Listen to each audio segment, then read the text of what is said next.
का मन बहुत ही चंचल होता है और इसलिए मन में कई तरह के विचार उत्पन्न होते हैं। क्षण भर में ही व्यक्ति का मन कई चीजों को सोचने लगता है।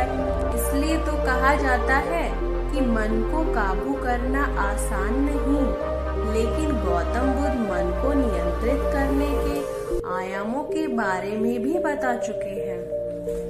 मन में विचारों का आना गलत नहीं है, लेकिन मुश्किल तब हो जाती है ये विचार ऐसी परिस्थिति में गलत होते हैं जब मन में अश्लील विचार आते हैं।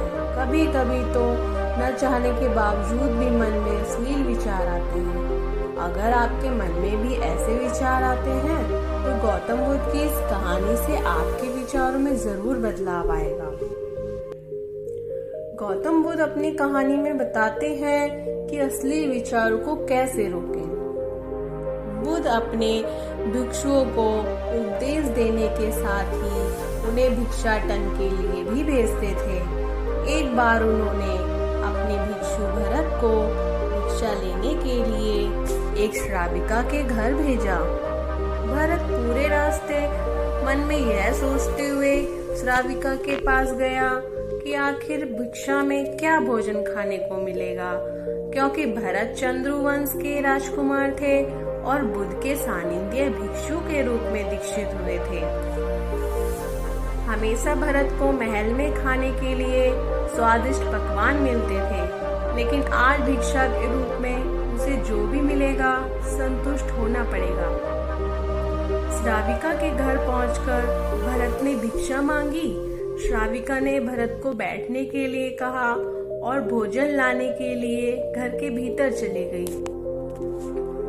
इधर भरत फिर से अपने प्रिय भोजन के बारे में सोचने लगे और जैसे ही श्राविका भोजन लेकर आई तो भरत अचंभित रह गए।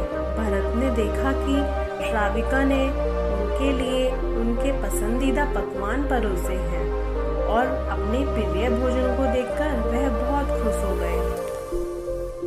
भोजन ग्रहण करते हुए भी भरत सोच रहे थे कि महल में तो उन्हें भोजन के बाद विश्राम करने की आदत है, लेकिन आज उन्हें भोजन के बाद वापस तेज धूप में चलकर आश्रम जाना होगा। लेकिन भोजन के बाद श्राविका ने भरत को कुछ समय के लिए विश्राम करने का आग्रह किया। भरत फिर से खुश हुए कि आखिर आज उनके मन की सारी इच्छाएं कैसे पूरी हो रही हैं। इसके बाद भरत कुछ देर विश्राम करने लगे, लेकिन विश्राम करते हुए भी लेटे लेटे वह सोचने लगे कि आज तो मुझे भोजन के बाद विश्राम करने को मिल गया, लेकिन ऐसा रोज रोज नहीं होगा। जब भरत विश्राम के बाद उठे तो श्राविका ने कहा कि आप जब तक चाहें यहाँ ठहर सकते हैं। भरत अब समझ गए कि ये कोई संयोग नहीं हो सकता। उन्होंने श्राविका से कहा कि मुझे क्षमा कीजिए कि आप मेरा मन पढ़ सकती हैं। श्राविका ने हाँ में उत्तर दिया और कहा कि हाँ, मैं आपके मन पढ़ सकती हूँ। शुरू में यह कठिन था, लेकिन फिर मैंने स्वयं के मन विचारों को देखना शुरू किया। पहले मेरे विचारों की संख्या अनगिनत हुआ करती थी। इसके बाद मैंने विचारों पर ध्यान केंद्रित किया, बिना पक्ष विपक्ष के अपने विचारों को देखने लगी। इस तरह से धीरे धीरे मेरे मन में विचारों की संख्या कम होती गई और सारे व्यर्थ विचार दूर हो गए। इसके बाद से ही मैं दूसरों के मन में चल रहे विचार को पढ़ लेती हूँ। हालांकि श्राविका की बात सुनकर भरत घबरा गए। इसके बाद भरत ने श्राविका से आज्ञा ली और आश्रम के लिए निकल पड़े। रास्ते में भी भरत फिर से मन में आए विचारों का स्मरण करने लगे कि श्राविका के बारे में उसके मन में अश्लील विचार भी आए थे। श्राविका ने उसे भी जान लिया होगा। वह मेरे बारे में क्या सोचती होगी। भरत खुद को लज्जित महसूस कर रहे थे। भरत ने आश्रम पहुंचकर गौतम बुद्ध से कहा कि अब मैं कभी भिक्षाटन के लिए नहीं जाऊंगा। बुद्ध ने भरत को पास बुलाया और कहा कि क्या हुआ, तुम मुझे सारी व्यथा बताओ। भरत ने सारी बातें बुद्ध को बताई। इसके बाद बुद्ध ने कहा कि अगले 1 हफ्ते तक तुम भिक्षाटन के लिए उसी श्राविका के घर जाओगे, लेकिन तुम्हें इस बात का ध्यान रखना होगा कि कल भिक्षाटन के लिए जाते हुए तुम अपने चित्त को पूरे होश में रखना।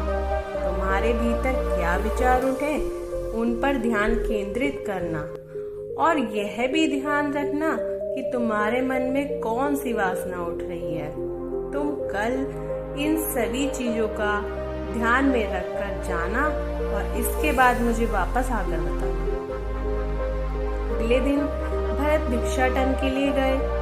बुद्ध के बताए अनुसार वह पूरे रास्ते अपने होश को जागृत रखते हुए चल रहे थे। जब श्राविका का घर आया तो भरत ने भिक्षा मांगी। उसके भीतर कोई वासना नहीं थी और ना ही कोई विचार उत्पन्न हो रहे थे, क्योंकि उसने अपने मन को पूरी तरह जागृत रखा था। भरत ने भिक्षा ली और आश्रम चला गया। भरत ने बुद्ध को प्रणाम किया और कहा कि आज उसे जिस आनंद की अनुभूति हुई वह पहले कभी नहीं हुई थी।